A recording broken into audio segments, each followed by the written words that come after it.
Welcome to OMJ. Oh, I'm supposed to say J. My bad.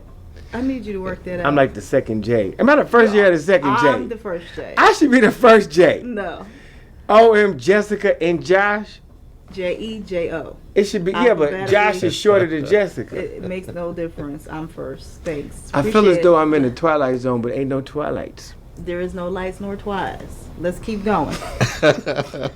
So, today we have a special guest on our show. All the way from Toronto, Canada.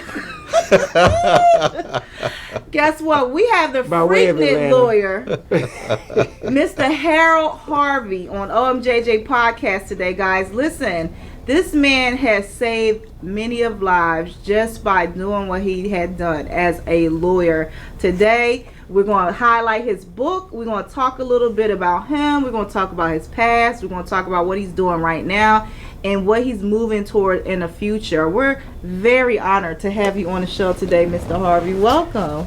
Thank you. I'm actually honored to be here today. Yay. Thank you for inviting me. Thank you. Well, guess what? Today's your day. It's all about you. So I hope we're not interrogating or harassing you. Oh, we're going to interrogate and harass. Well, here's the thing. I've been doing a lot of research on what you've done. Yeah, you're amazing. I'm impressed. Yeah, especially how you just fell into this kind of accidentally. Yeah. Yeah, you didn't wake up wanting to do this. Well, you wanted to be a lawyer, but not the kind of lawyer that you're doing. So, yeah, go ahead. Exactly. And so I'm thoroughly impressed by what you have done. And actually, she never gets impressed. And that's the truth, because I don't even She don't even that press word. her clothes, because you're not iron. I don't like to iron. That's right. And so, literally, what I like the most about doing my research about you is what you have done for college students, some students up in the Atlanta area. We'll get into that shortly, but tell us a little about you. Who's Harold Harvey? What should people know about you? He got three names. That is true. Harold Michael Harvey. He's not a serial killer. Let's get that I was straight. told, don't trust a man with three first names. Well, I was told that my mother wanted to name me Harold, and my grandmother said that he's more of a Michael than a Harold. How would they know that when you were born? My grandmother was very intuitive. Okay. That's right. And I talk about her in Freaknik. Yeah. Awesome. So that's how I come by the name of Harold Michael Harvey. Awesome. Mm-hmm. Beautiful name, by the way. Yeah, three first names or three last names, depending upon how you... No, it's three first names. That's right. First names? Yeah. Oh, they just using the wrong order. Yes. I'm not here to judge you. That's right. And so tell us a little bit about you. Where are you currently located? Are you here in the Macon area? Are you in Atlanta? Where's your location? I live in Atlanta. I've lived in Atlanta, I guess, for the last 40 years or 39 years thereabout. I grew up here in Macon. I left Macon in 1980. Went back to school, went to law school, practiced law in Atlanta for about 20 years, and got out of the business early 2000s. And did a little of nothing for a few years, and all of a sudden I woke up one night and I went to my computer and I typed, "I am a writer." And that sort of like redefined me, and I started writing. Wow. Yeah. Is this how you created this awesome book? You've written other books, though. I've written other books. In fact, in the late 70s, I had started a manuscript entitled Paper Puzzle. Had worked on it, and then when I left Macon, I put it aside when I went back to school. Mm-hmm. And I didn't work on it anymore. I had about 30,000 words of a novel done. And one holiday, one Thanksgiving in November, around about 1999 or 2000, I was here in Macon visiting with my mother. And she, as I was packing up to take some of her delicious food back to Atlanta with me, she walks down the hallway and says, here, I was up in the attic this week and I ran across your manuscript. You never did finish that novel. So I took the manuscript. It was in a cigar box with my baseball cards that I had collected when I was a kid. Mm-hmm. And took the manuscript to my office, filed it away under P, and it sat there for several years. And when I was closing my office, I ran across the manuscript. And I decided while I was waiting to disperse my files that I would take those typewritten pages, because in the 1970s we didn't have a computer. That's right. So I took them and I threw the manuscript into the computer. added some to it, worked on it a little bit, and forgot about it.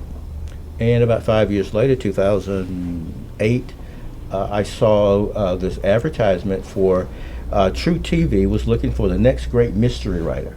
And I said, well, Paper Puzzle, that was a nice mystery. So I dug it out, and I submitted it. So they wanted 10,000 words. I submitted the first 10,000 words of Paper Puzzle. Shortly after my submission, I got a call from the person in charge of submissions, and they wanted to know if it was a short story or a full-length novel, because it had to be a full-length novel. And I said, well, it's not complete, but it is a full-length novel, or will be a full-length novel. And I was informed that, well, I can't tell you what we are in the process, but we're going to make announcements in February, and your manuscript has to be ready to go to print by April.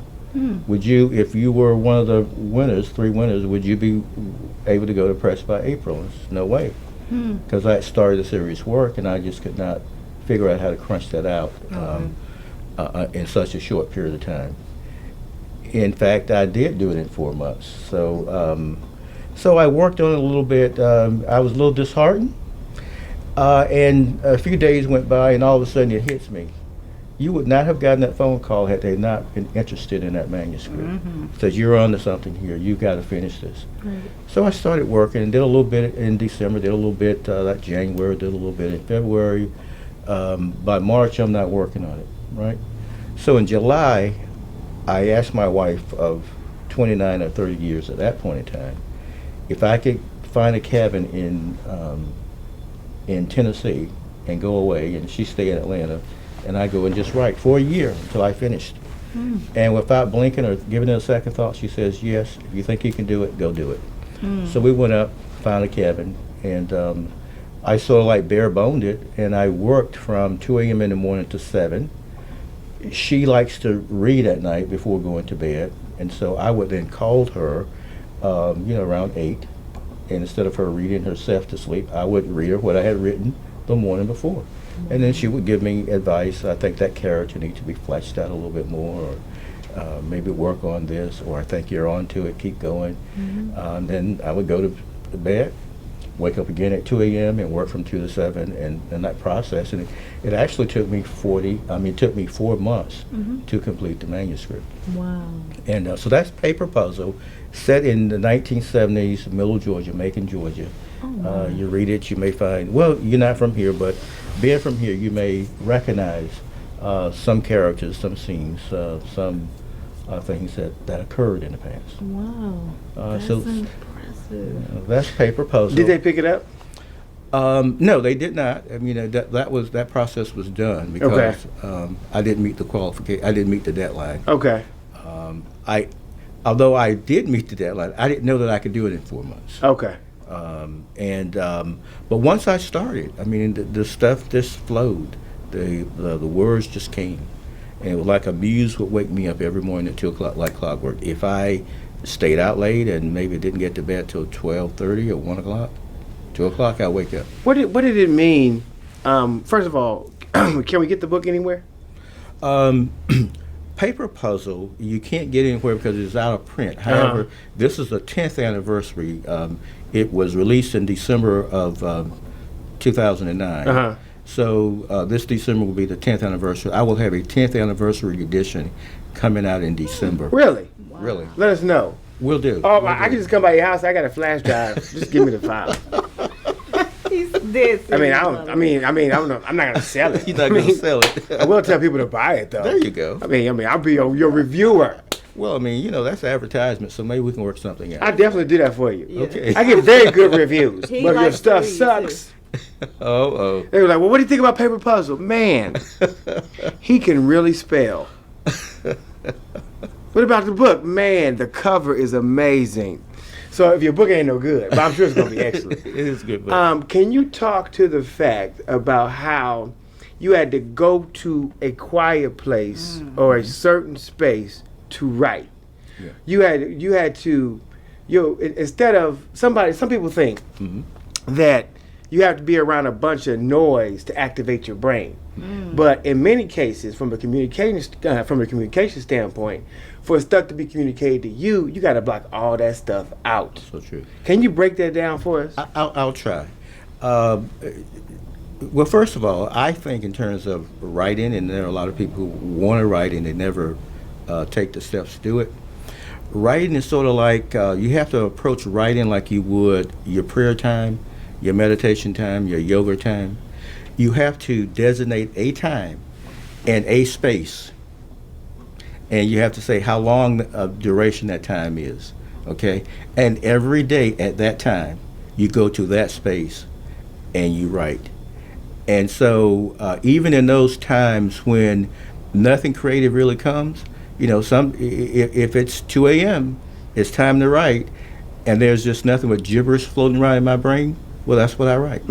You know, because it's the process, it's the practice, it's the repetition, it's going to that space. And now the other thing is, I think to get a good story out of you, that muse inside of you, or that spirit, that God, or whatever you believe in, that is inside of you, that you have to, at least for me, have to go to a quiet space and talk to that muse and talk to that God and listen to that God and exchange ideas with that God, and then the words are just sort of come out of the spirit onto the paper.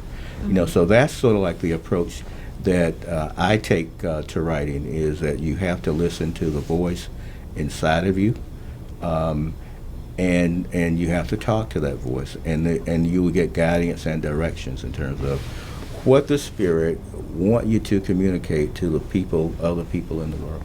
So you have to go to a place to be in a space where you can hear what you're supposed to listen to. That's so true. I just did that.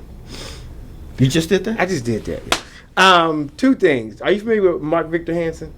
Yes. You Chicken Soup for the Soul?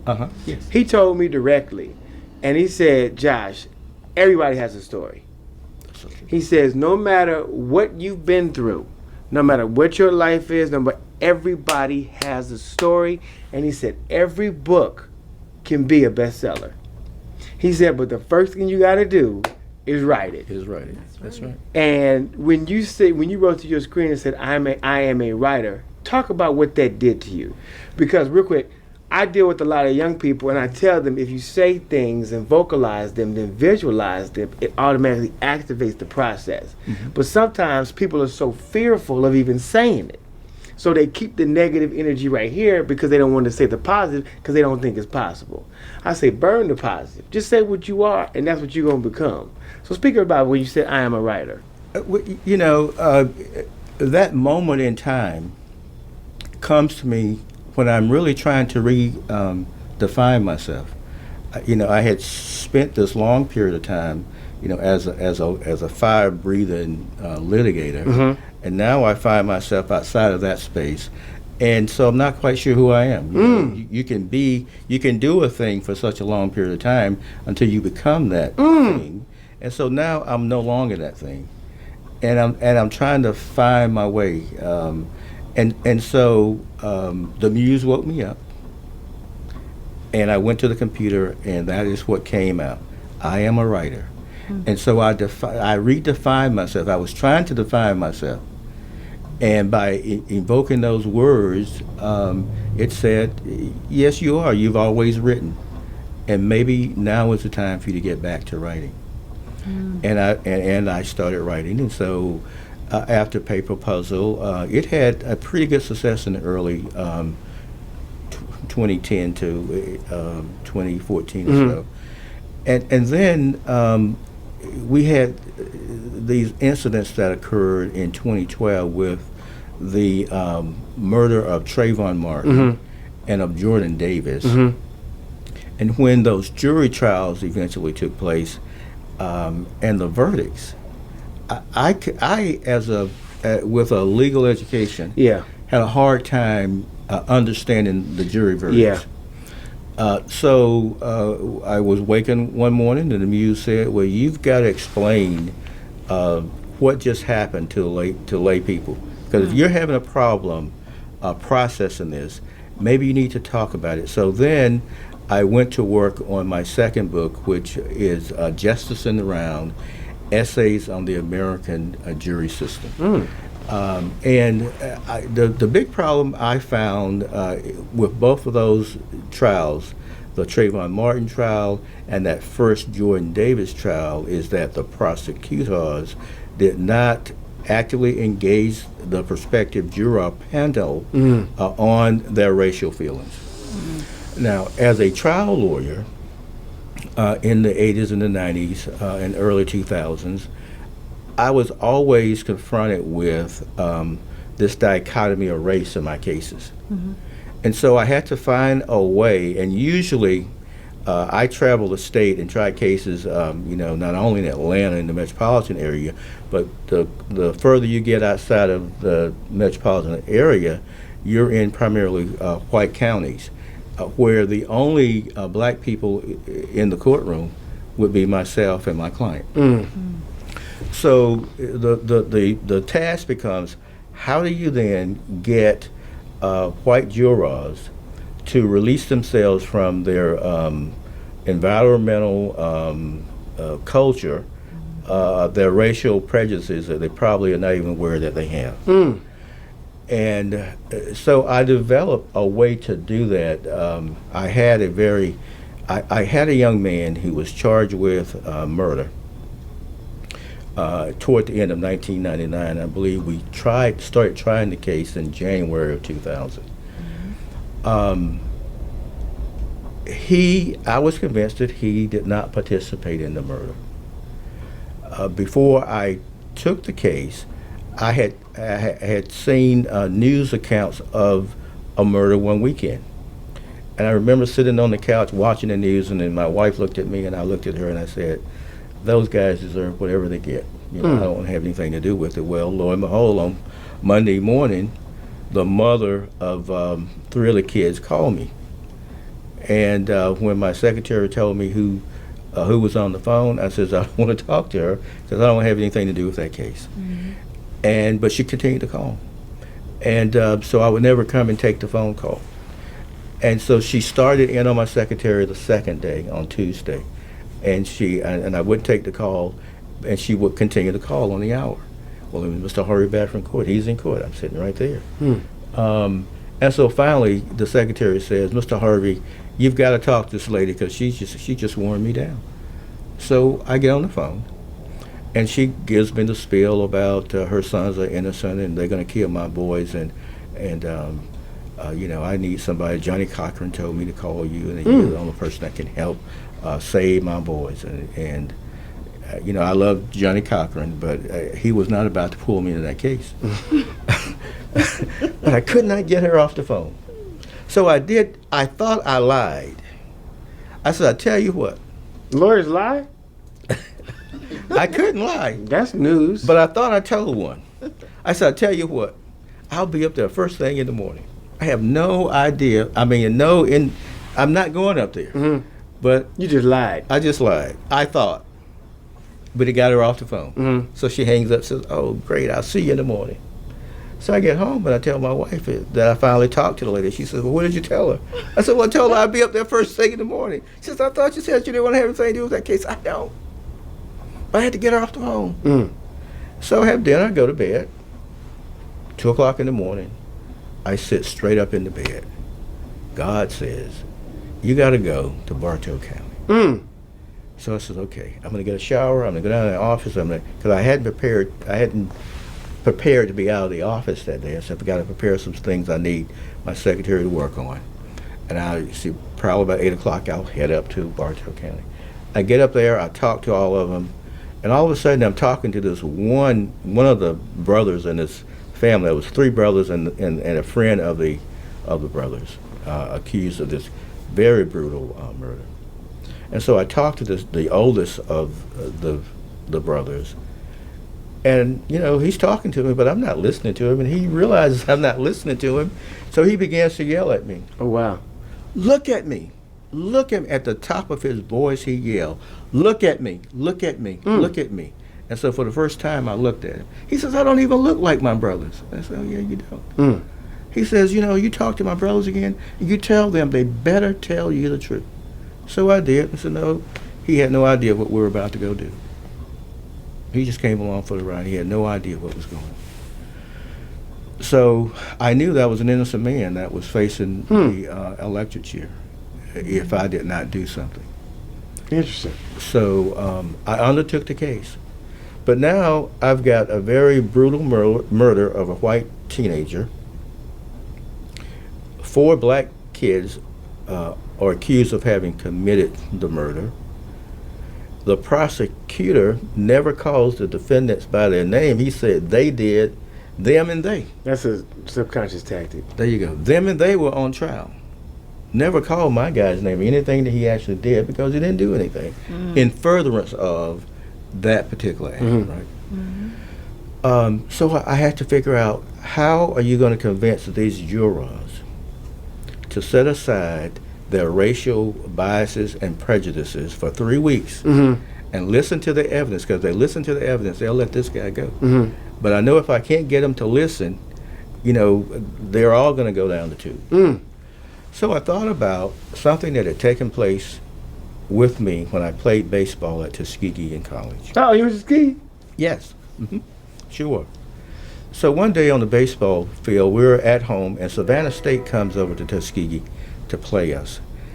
And Savannah State had one white player on the team. He was a catcher. So I'm sitting out on first base, and the batter comes up and hits the ball in the gap. And so we are up by about 5 or 6 runs, and Savannah hadn't pressed us, and it's hot. I mean, it can get real hot in Alabama. Can it? Yo, man. It was hot that day. So I didn't run fast. I got to second base, and I was going to pull up, and I looked over to third, and coach is saying, and so now I got to turn on to get to third. And then I'm coming to third, I'm going to pull up again, right? Because I'm not hustling. It's hot. And we have enough runs, I thought. But when I get to third, he's telling me to go home. So I've loafed, and he really yells at me, probably cursed at me. And so now I know I really got to get in there because I didn't hustle. And I never wanted the coach to yell at me for not hustling. If I made a mistake, fine, if I gave my all. But I knew that I wasn't trying hard. So I tried real hard, and I could feel the ball coming to the back of my head as I approached the plate. I did one of my Jackie Robinson slides where it's a little fadeaway slide on the outside corner of the plate.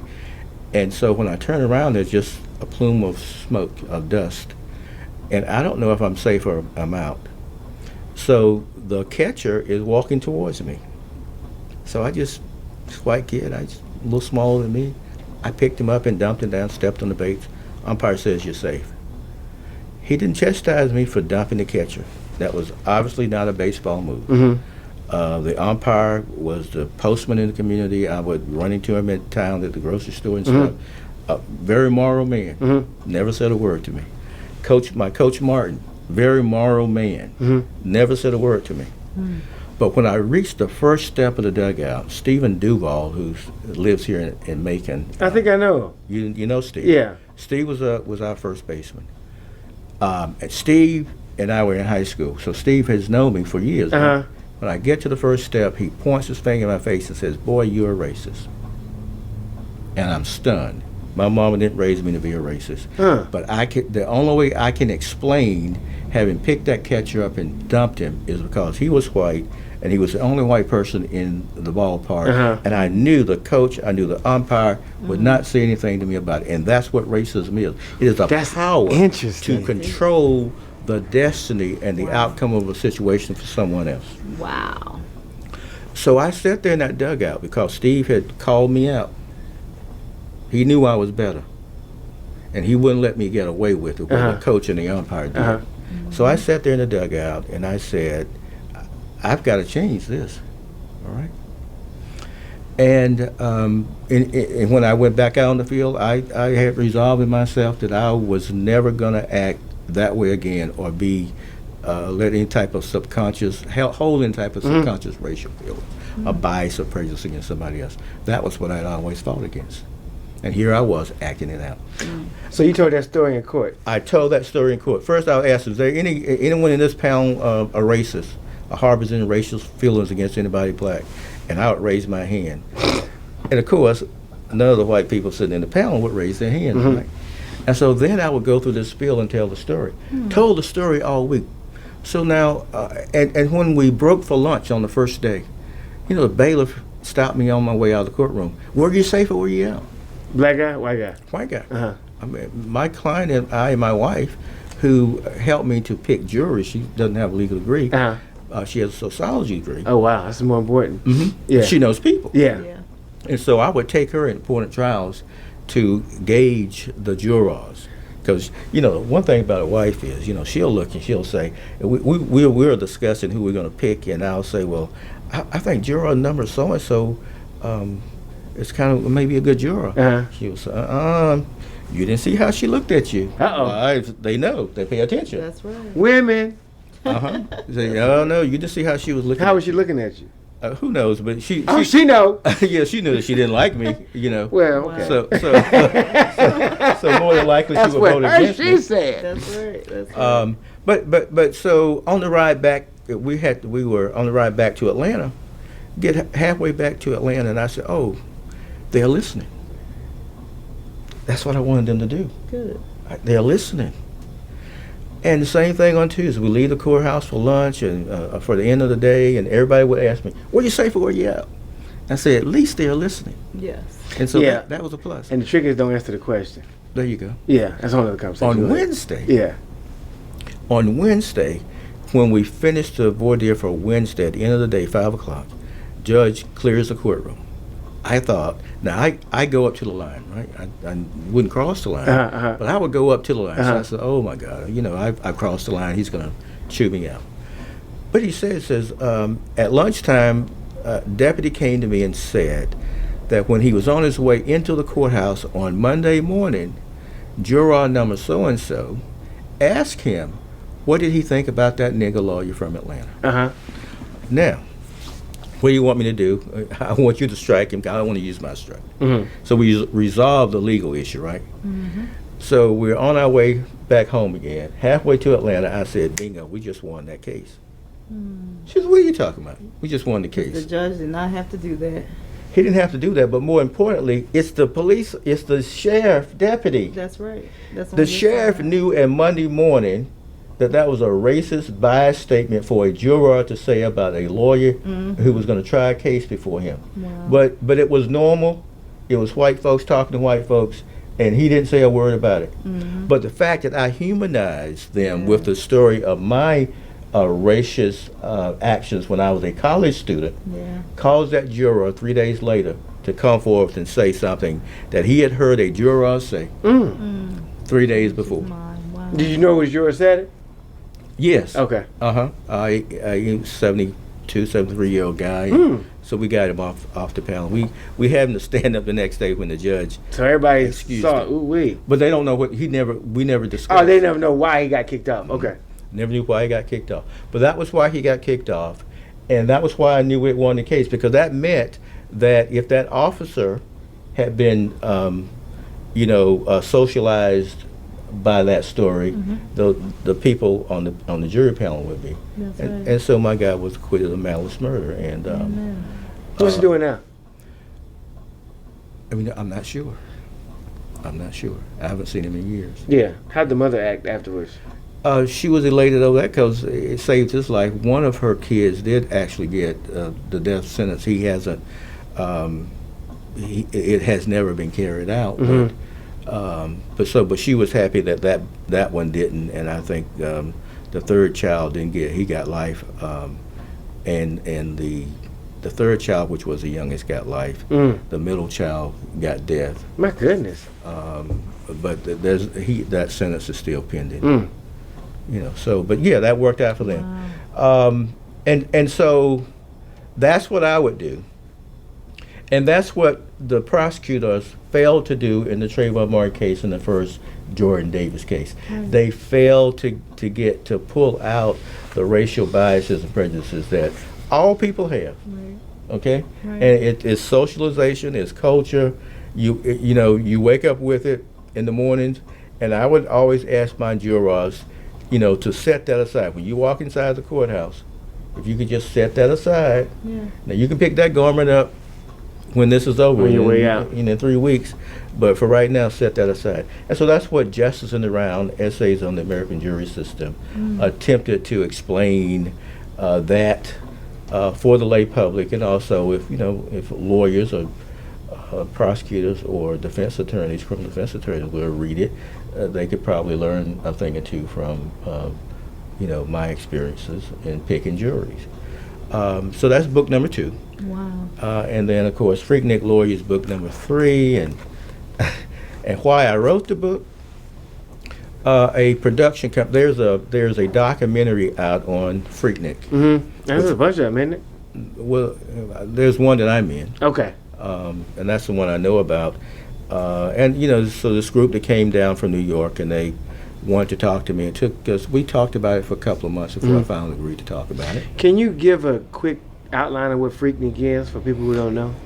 Freaknik was a Black College Spring Festival that occurred in Atlanta, Georgia, on the 3rd weekend in April every year.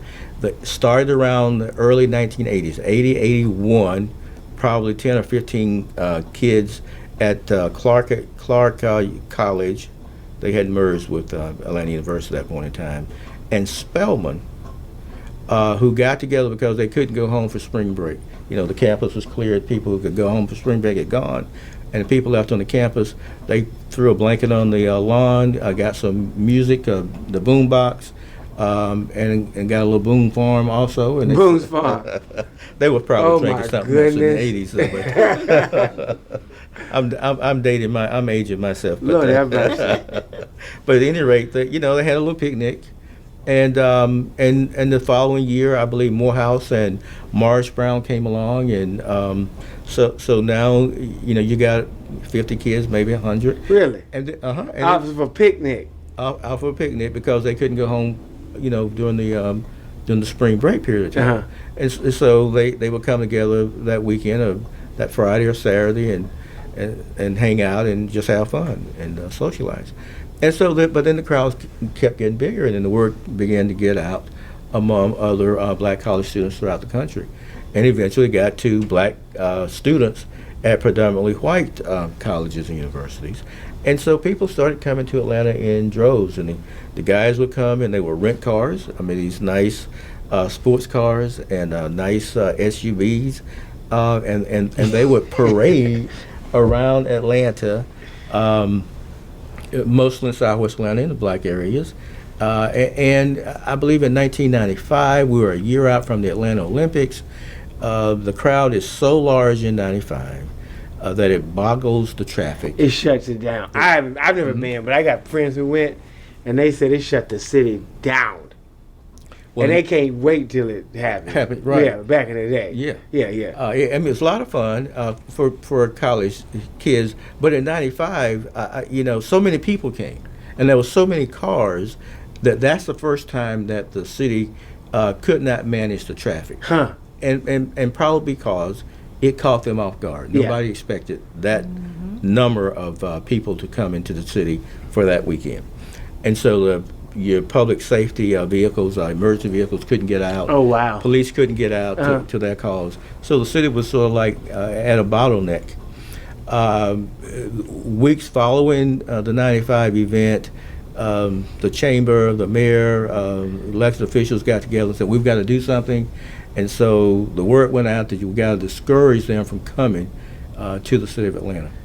So in 1996, in April, ahead of the Olympics, which would have been later that summer, I think it may have started in June or July, the mayor announced that he would crack down and that arrests would be made. I thought it was wrong to arrest black college students and give them arrest records, and in some cases, I guess that would be convictions, criminal records, convictions on their records. So I was at that point in time, I believe, vice president of the Gate City Bar Association. Gate City. Mm-hmm. Yeah.